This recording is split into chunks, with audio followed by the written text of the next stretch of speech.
Olá, seja bem-vindo a mais um programa de perguntas e respostas aqui no canal. Hoje, um cenário diferente, aqui nos Canyons de Utah, lugar em que eu escolhi para passar aí o Spring Break, as férias curtas das crianças entre inverno e primavera, que são comuns aqui nos Estados Unidos. Para participar do programa é muito simples, é só enviar sua pergunta para o nosso Instagram, @LeandroRuschel, nas quintas-feiras. Então vamos iniciar falando sobre os principais acontecimentos da semana e depois vamos responder algumas perguntas. Bom, o que marcou a semana, talvez o fato mais grave dos últimos tempos, foi a aprovação no Senado, e da maneira que foi aprovado, com votação praticamente unânime, da chamada Lei contra a Misoginia, que é mais um passo na implementação de toda a agenda de extrema esquerda no Brasil, na consolidação de um regime de exceção, de uma ditadura de esquerda travestida de defesa das minorias. No caso das mulheres, nem podemos chamar de minoria, porque as mulheres são uma maioria no Brasil. Mas eu creio que ninguém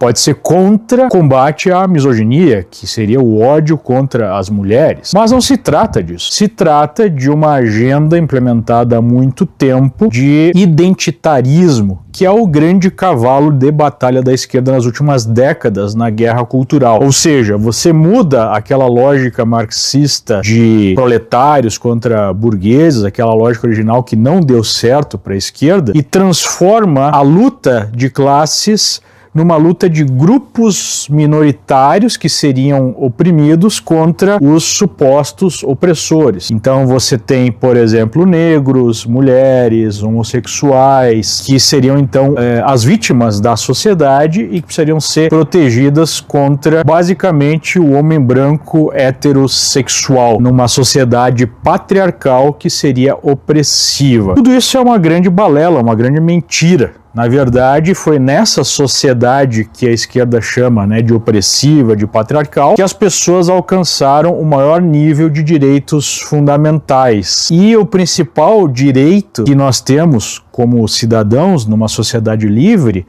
é o direito a ser tratado de forma igualitária diante da lei, e essa lei prevê uma série de garantias fundamentais, como a garantia à vida, a garantia da propriedade privada, a garantia ao direito de defesa, a garantia a um julgamento justo, em que você tem certas leis que são aprovadas numa espécie de contrato social, e todas as pessoas deveriam responder a essa mesma lei de forma equitativa. O que a esquerda faz é rasgar essa lógica e tratar pessoas como vítimas e outras pessoas como opressores, criando então um conflito sistemático social. Esse é um instrumento de imposição do poder, ou seja, eles se autocolocam numa posição de defesa dessas minorias e destroem a lógica da lei, colocando pessoas numa situação especial, que devem ser tratadas de forma especial, como, por exemplo, as mulheres. Então, se houvesse uma lei, por exemplo, que definisse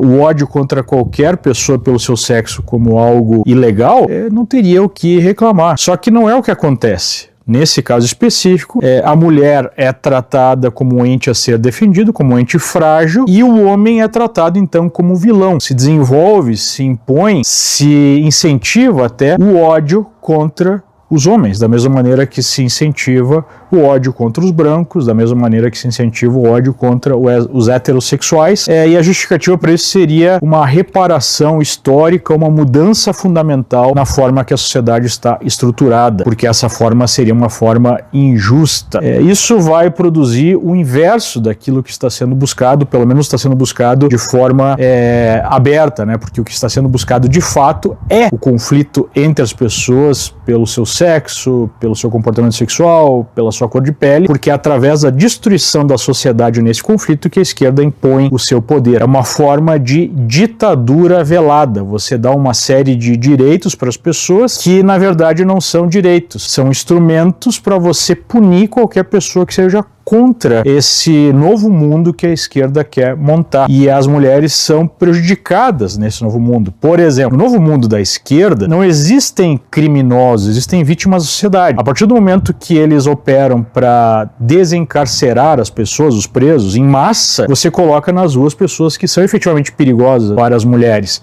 Isso produz violência contra as mulheres. Não uma discussão normal, né? E o próprio Jornal Nacional deu esse exemplo sobre uma mulher estar alterada por conta de estar na TPM e você simplesmente sugerir isso seria já uma demonstração de misoginia que precisa ser punida com prisão, quando na verdade os verdadeiros agressores, se você não fala nada para uma mulher, diante da aprovação dessa nova lei, precisa passar na Câmara, a pena é muito menor do que simplesmente falar isso ou fazer uma piadinha. Ou seja, o objetivo, se fosse proteger a mulher, seria endurecer a lei, endurecer agressões, de fato, agressões físicas. Seria você consolidar a lógica conservadora de tratar as mulheres com o maior respeito possível, de você proteger as mulheres numa sociedade, é isso que os conservadores acreditam. O que se faz é exatamente o inverso, né? Você pega coisas pequenas, que servem apenas para perseguir quem não segue a lógica esquerdista, e você deixa de punir aquilo que realmente importa. E é esse tipo de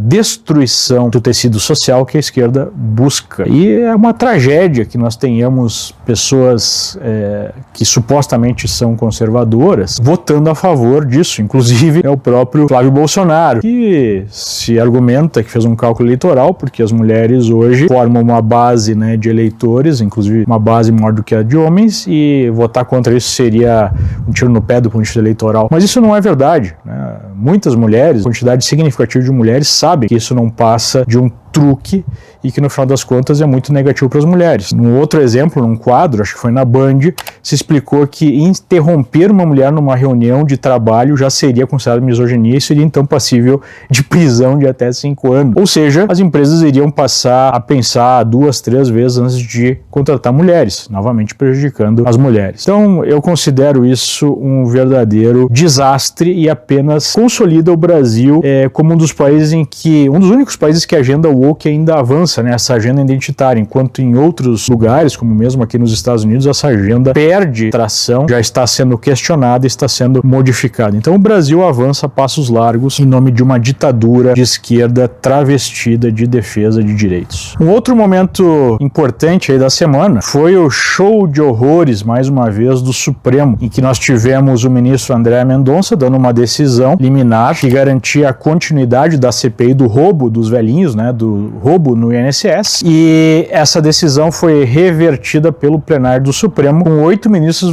votando contra a manutenção dessa CPI, apenas o ministro André Mendonça e o ministro Luiz Fux votando a favor da extensão dessa CPI. E aí a gente viu um show de hipocrisia por parte de ministros que questionaram a intromissão do Supremo no Legislativo, que é o que o Supremo faz há décadas, né? Especialmente nos últimos anos, a manutenção de uma investigação aberta por muito tempo, lembrando que a CPI do INSS durou 2, 3 meses, enquanto o inquérito das fake news está aberto há 7 anos, com os ministros operando como vítimas, investigadores, acusadores e julgadores. Aí não tem problema, né? Uma investigação contra aqueles que roubaram aposentados não pode durar mais do que algumas semanas, e os mesmos ministros afirmando que os deputados e senadores estavam vazando informações para a imprensa, que isso seria horrível, enquanto os próprios ministros têm sistematicamente vazado informações, especialmente no inquérito das fake news, contra os seus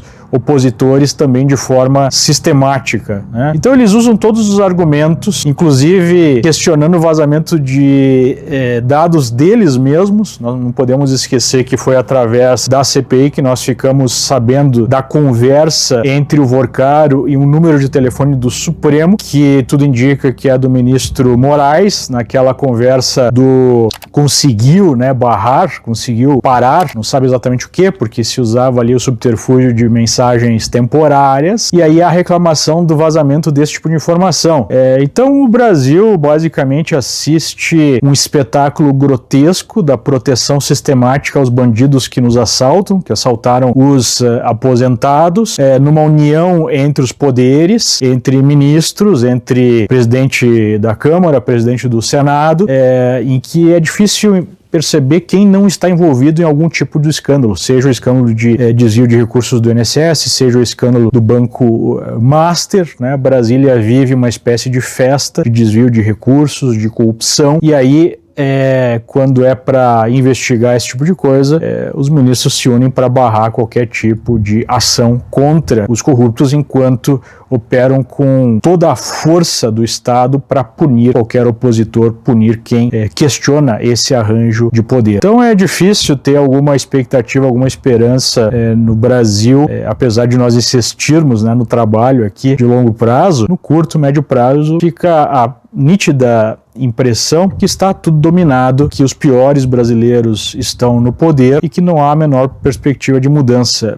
E eu vejo com preocupação essa certa alegria, né, euforia até de alguns, com a demonstração do Flávio Bolsonaro estar à frente nas pesquisas, aumento de insatisfação com o descondenado Lula, porque no final das contas eles mantêm todas as cartas na mão e a qualquer momento podem simplesmente impedir Flávio de ser candidato até mesmo, ou mesmo que ele venha vencer, manter um novo governo completamente engessado, fazendo avançar toda a agenda autoritária, toda a manutenção do poder desse tipo de gente. Agora, voltando aqui pro nosso estúdio, vamos responder algumas perguntas. O semideus Alexandre de Moraes pode conceder uma prisão domiciliar temporária a Bolsonaro? A pergunta mais importante é outra. O que essa decisão revela sobre o sistema jurídico brasileiro? A chamada prisão domiciliar humanitária temporária simplesmente não existe na legislação brasileira. A lei de execução penal prevê domiciliar para regime aberto. Bolsonaro cumpre regime fechado com pena de 27 anos e 3 meses. Especialistas admitiram que se trata de uma criação jurisprudencial, regra inventada pelo tribunal sem base legal. Em janeiro, o próprio Moraes negou domiciliar. A primeira turma referendou por unanimidade, dizendo que a papudinha tinha estrutura suficiente. Agora, o risco de Bolsonaro morrer na cadeia após uma broncopneumonia bilateral convém conceder, mas sob controle absoluto. E olha as condições: proibido do celular,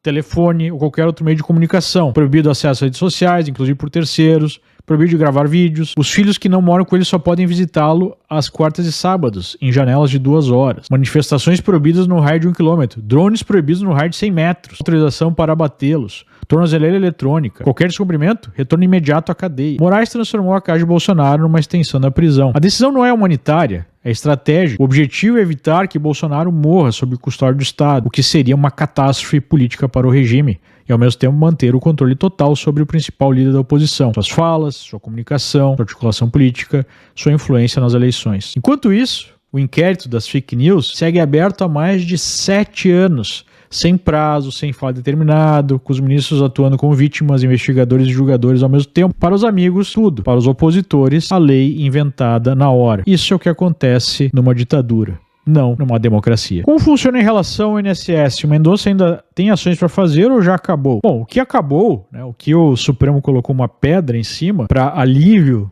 de quase todos os principais corruptos brasileiros, é a CPI. Mas o que continua em operação, sob relatoria do Mendonça, é a investigação na Polícia Federal. Então essa investigação segue e aparentemente o próprio ministro Mendonça proibiu delegados que estão à frente dessa investigação de se reportar aos seus superiores na polícia para manter a independência dessa investigação, para impedir algum tipo de intervenção política na polícia. Vejam só onde é que nós chegamos. Mas há um esforço muito grande em Brasília, dada a extensão, o tamanho da rede de corrupção que o Vorcário criou, para colocar uma pedra em cima também dessa investigação. E ficou evidente pela votação no Supremo da CPI, né, do INSS, o fim da CPI, né, a proibição da extensão da CPI, que nós temos 8 votos de 10 ministros a favor dessa pedra que quer se colocar em cima desse escândalo. Apenas o próprio ministro Mendonça e o ministro Fux votaram pela manutenção da CPI. Ou seja, o próprio Mendonça deve estar sofrendo pressões gigantescas para encerrar logo essa investigação. Você acha que a delação de Vorcário é realidade? Acontecerá? Tudo indica que sim, mas a grande questão não é essa. A grande questão é se será será uma delação para valer ou será uma delação para inglês ver, para proteger algumas figuras da República que nós sabemos exatamente quais são? Porque pelo que saiu à tona, está evidente que líderes do Congresso, que ministros do Supremo, que pessoas do Executivo muito próximas ao descondenado e o próprio descondenado estão envolvidas, né, nesse escândalo. E veja só, né, o sujeito que deveria estar à frente desse processo de delação premiada estava tomando uísque de 3 milhões de reais lá em Londres, né, que é a Procuradoria-Geral da República, com o sujeito. E nós sabemos hoje que a PGR nada mais é do que uma extensão do próprio Supremo, que tem vários ministros ali envolvidos, né? Então, fica difícil acreditar que nós teremos de fato uma delação para passar limpo essa história, para expor quem efetivamente participou dessa sujeira toda, e fica com cara, né, de delação direcionada para quem o establishment quer punir, né? Enfim, vão colocar aí alguns bodes expiatórios para blindar as principais figuras. É isso que me parece ser o mais provável. O que explica a queda do ouro? Bom, nos últimos dias, nas últimas semanas, nós temos visto uma correção, na verdade, do preço do ouro, que fez um movimento de alta muito intenso nos meses anteriores. Então, por enquanto, se trata de uma correção que pode ser promovida por alguns fatores. Primeiro, né, realização de lucros de quem tinha posições em ouro, já que o lucro é muito grande, é normal que haja correções intermediárias em tendências seculares de alta, que é o caso do ouro. Número 2, há uma perspectiva de manutenção de um processo inflacionário no mundo, governos altamente endividados, sem controle das contas públicas, dívidas muito grandes, a expectativa de manutenção de taxas de juros altas ou até mais altas daqui para frente, ao contrário do que muita gente imaginava. Taxas de juros em alta usualmente pressionam o preço do ouro. 3. Há um componente no preço do ouro que é um componente industrial, ou seja, o ouro é utilizado por uma série de aplicações industriais, ou seja, depende da economia. Se a economia está em expansão, demanda mais ouro, se a economia está em retração, demanda menos ouro. Então, essa queda no ouro pode estar já antevendo uma correção ou recessão até econômica global que levaria a uma menor demanda do ouro e por isso o preço fica deprimido. Mas particularmente, apesar dessa queda intermediária, eu não acredito numa queda de longo prazo. Eu creio que nós voltaremos a ter alguma pressão em cima do preço de ouro em algum momento. Ou seja, pode ser uma situação interessante para quem quer manter alguma posição pequena em ouro, quer colocar na sua carteira, o que eu acho sempre interessante. Eu tenho falado já há anos sobre a importância de ter pelo menos uma parte da carteira em ouro como uma forma de diversificação do seu patrimônio. Mesmo com o fim da guerra, o preço dos combustíveis não retorna mais ao que era, se o preço volta, eu creio que a normalização do conflito deve levar a um processo de diminuição do preço do petróleo, mas não é só o petróleo. Nós estamos falando de gás natural, nós estamos falando de fertilizantes, de hélio, de outras coisas, outros insumos muito importantes. Se a guerra acabasse neste exato momento, demoraria alguns meses para normalizar a oferta desses produtos. Alguns podem durar até anos para a volta da oferta antes da guerra. Então haverá um impacto já de longo prazo. Obviamente que quanto mais tempo demorar o conflito, maior será esse impacto. O que acaba acontecendo é que as pessoas têm uma perspectiva, né, de uma resolução muito rápida de algo que é complexo. Nós tivemos esse regime desenvolvendo terrorismo, mais recentemente armas nucleares, por décadas.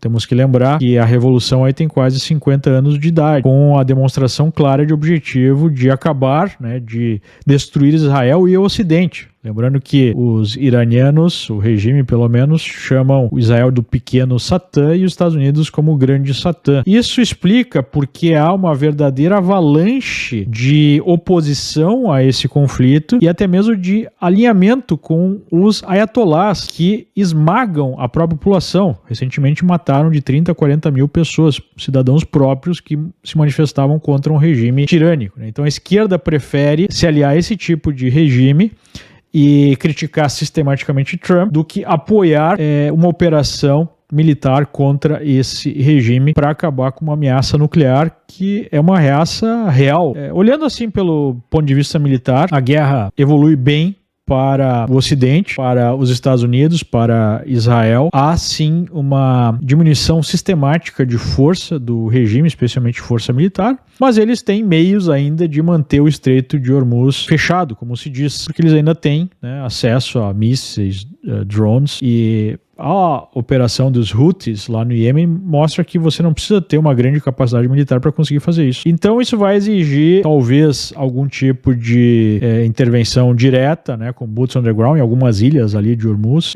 Vai demorar mais tempo para abrir se não houver algum consenso diplomático mínimo, algum arranjo diplomático que permita, né, a reabertura do estreito. Eu acredito que essa guerra vai durar pelo menos mais algumas semanas, se não alguns meses, mas que ela é necessária e é justa para impedir que esses animais tenham acesso a armas nucleares, produzam um problema muito maior, né? Se você acha que o fechamento do Estreito de Hormuz é ruim, imagine o Irã nuclear fazendo ataques nucleares contra os seus vizinhos, especialmente contra Israel. Aí sim nós teríamos um problema praticamente impossível de resolver. Esteves, Joesley, estatais chinesas comprando empresas endividadas. Isso é liberalismo? Não, né? O liberalismo não é um arranjo de amigos do rei simplesmente comprando empresas e concentrando poder político e econômico. Isso se chama capitalismo de compadrio, que nada tem a ver com o liberalismo econômico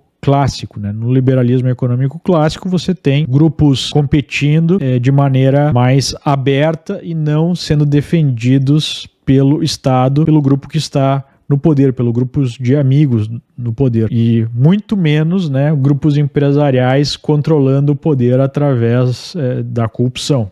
Isso é o inverso, na verdade, do liberalismo clássico. As chances de Lula vencer vão diminuir até a eleição, posto o cenário e os acontecimentos? O que a gente está vendo é que há, de fato, uma grande oposição a Lula, e sempre houve essa oposição. Em 2022, se não fosse a intervenção do establishment no processo eleitoral, através da censura e da perseguição à direita, dificilmente Lula estaria de volta ao poder, né? Nós temos que lembrar disso. Lula foi descondenado, a Lava Jato, em sua maioria, foi anulada, e nós tivemos uma criminalização da direita, um processo de perseguição sistemática, perseguição brutal. Não houve liberdade para a direita fazer as eleições, e isso está ficando mais claro, né? Mesmo colocando bilhões de reais em novas bolsas, em novos auxílios, tomando medidas populistas de assim ou também, expandindo os gastos públicos como se não houvesse amanhã, o descondenado não consegue emplacar um apoio popular maior. Então fica evidente que nós temos um regime ilegítimo no Brasil, e a grande pergunta é se o establishment dará, né, ou terá que abrir mão desse controle para nós termos um processo minimamente livre. Se o processo for minimamente livre, Lula não tem como ganhar. Quem é o sucessor de Trump? Tem dois nomes que despontam. Tem o J.D. Vance, que é o vice-presidente, e até algum tempo atrás era considerado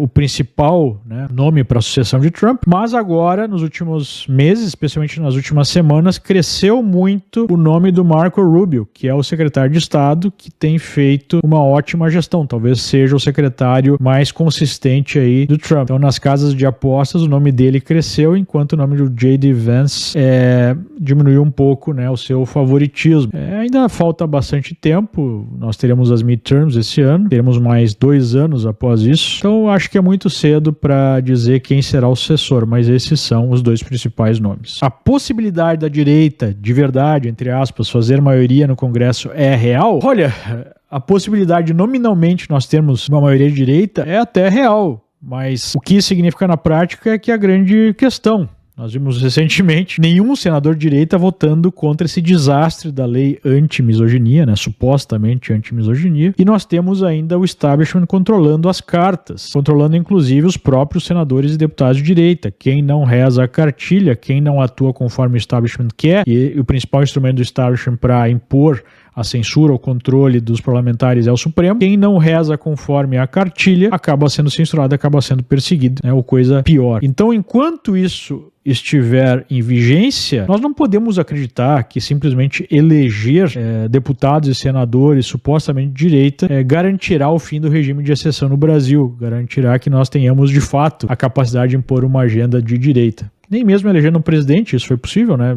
Bolsonaro foi tolhido de todas as formas. E é isso que eu tenho chamado a atenção. O brasileiro ainda cai no engano, na falácia de que eleições definem o poder. O que define o poder não são as eleições, é a estrutura estrutura de poder com base de instituições dentro e fora de Estado que garantem a capacidade de executar uma agenda. E nesse sentido, a esquerda tem todas as cartas na mão. A esquerda aparelhou o Estado, aparelhou instituições também fora do Estado para garantir a capacidade de execução da sua agenda, ou pior, garantir a censura e a perseguição, a criminalização de qualquer pessoa que seja contra essa agenda. Democracia direta é viável no Brasil? No Brasil, nós não temos nenhum tipo de democracia. E chegar ao nível de uma democracia direta seria ainda mais difícil. Democracia direta, para quem não sabe, é um regime em que, pelo menos, boa parte dos assuntos são decididos diretamente pela população através de referendo. O país que mais utiliza esse subterfúgio é a Suíça, e de maneira consistente. Mas veja só o nível da Suíça, né? Você tem um poder descentralizado, uma sociedade altamente educada, com senso de cidadania e que sabe, então, né, votar. Nós temos efetivamente cidadãos ali. Imagine o Brasil, o que nós teríamos, né? Pessoas votando sistematicamente, sei lá, para aumentar benefícios que são impossíveis de serem realizados. A Constituição, de uma certa forma, já é isso. Acho que só pioraria o problema. Eu creio que o Brasil está muito distante de ter condições de uma democracia direta. Talvez seja melhor se concentrar no primeiro momento em acabar com a ditadura em vigor e instituir de fato uma democracia mínima antes de falar em democracia direta. Bem, com isso nós vamos encerrando mais um programa de perguntas e respostas. Se você gostou desse programa, deixe seu like, faça sua inscrição no nosso canal e envie esse conteúdo para mais gente, pro seu grupo de amigos, pro seu grupo do trabalho, pro seu grupo da família. Assim nossa mensagem chega mais longe. Obrigado e até a próxima, se Deus quiser. Tchau, tchau.